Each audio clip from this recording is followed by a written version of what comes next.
All right, now let's quickly get into a variable and explain what a variable is.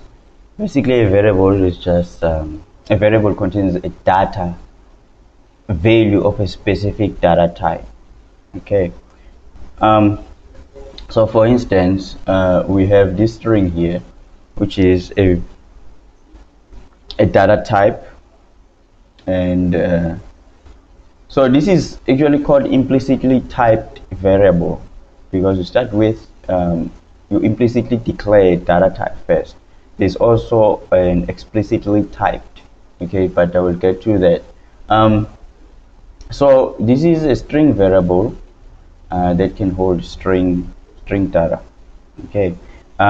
So let's say maybe I want these different variables, or you can declare them differently. So we can have integer that can hold anything that is a number.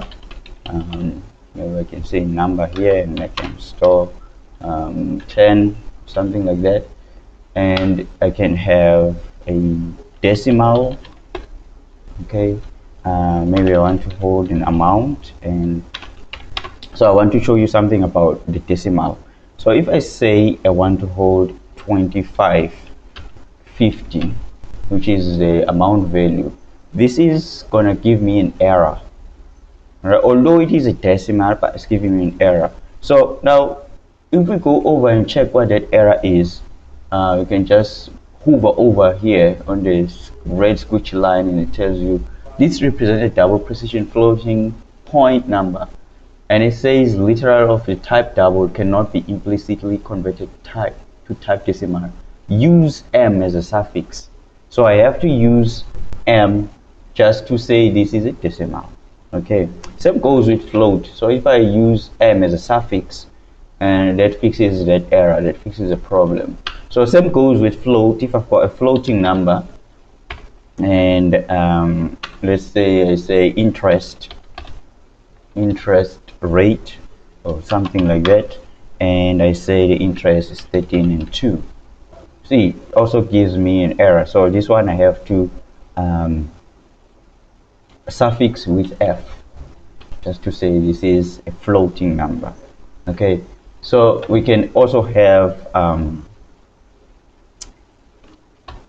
a character, let's say gender, okay, and we can say it's m.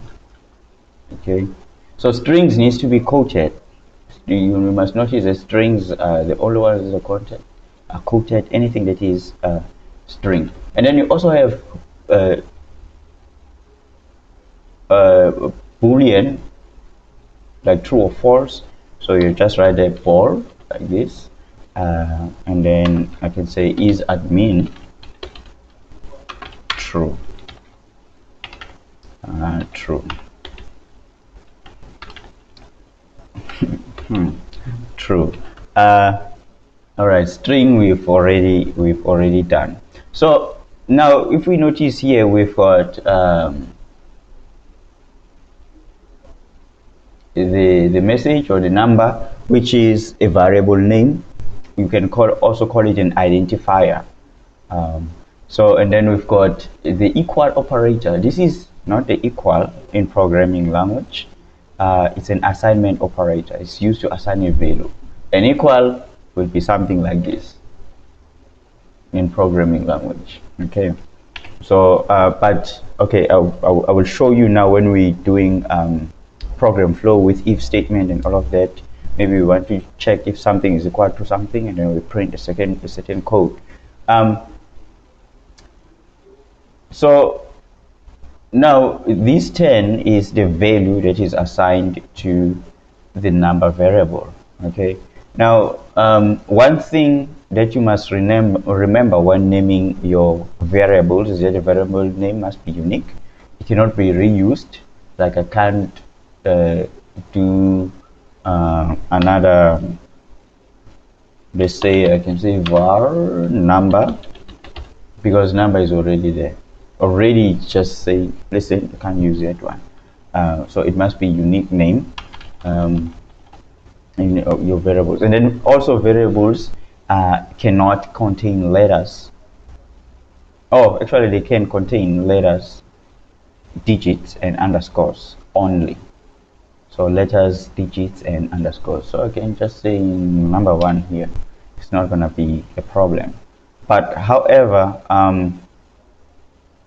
variables must start with a letter. So I can't say one.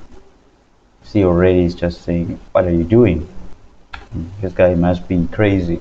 So they cannot start with a digit. They must start with a letter. In the case of the reserve word, like let's say I want to create a variable called class.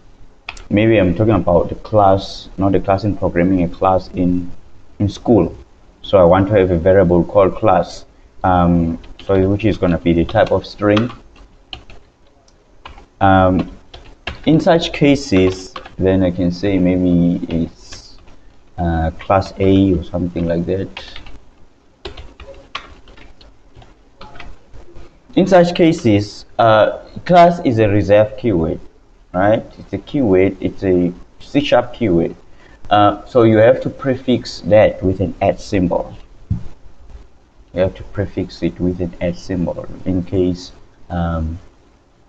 you want to use one of the reserved words, because you never know. Sometimes you want to use a word, but this word is some sort of a reserved word. I think I'm going to try and print you the reserved words. I mean, there's so many of them. There's like hundreds and hundreds of them. I don't know if I can do that. So you have to prefix it with an @ symbol, because now also the C# is also sensitive. That's another thing that I might be forgetting. So like if I say string message, that is different than the message that I have there, you see. So it's actually a different than the message. So but I can also declare a variable like this. I can also declare a variable and then come back and assign a value on it. Okay, and just say hello everyone. So you can also declare a variable like that. So another thing, a variable can must be assigned a value before using it. Otherwise, C# will give a compile error. So it must be assigned a value. Like for instance, if I remove this and do that, and I console write gender here, so it doesn't have a value. Already there is an error there. There is already an error, but let's just compile it and see. It just crashed the problem. It just tells me there were build errors. Do you want to continue to run this? It's not gonna run, and you can't use a variable or print a variable that doesn't have a value. It's gonna give you a compilation error. So also you can declare multiple variables at the same time, separated by the comma. Like I can say, but these variables must be of the same type, same data type. Like I can say name, email, phone.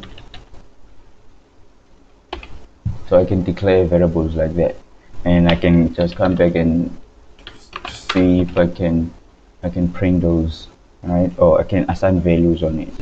So you can always assign or create variables or declare variables of at the same time, but they must be of the same type. Like I can't do something like maybe int and say 1. All right, so it's just gonna int I, so it's just gonna give me an error. So they must be of the same type. Now, like I said before, C# variables are categorized on how they store the values in the memory. Okay, so variables can be the value type or a reference type or a pointer type. So it's not really necessary to specify the specific data when declaring variable using the var keyword, which is which we'll learn about it in the next video.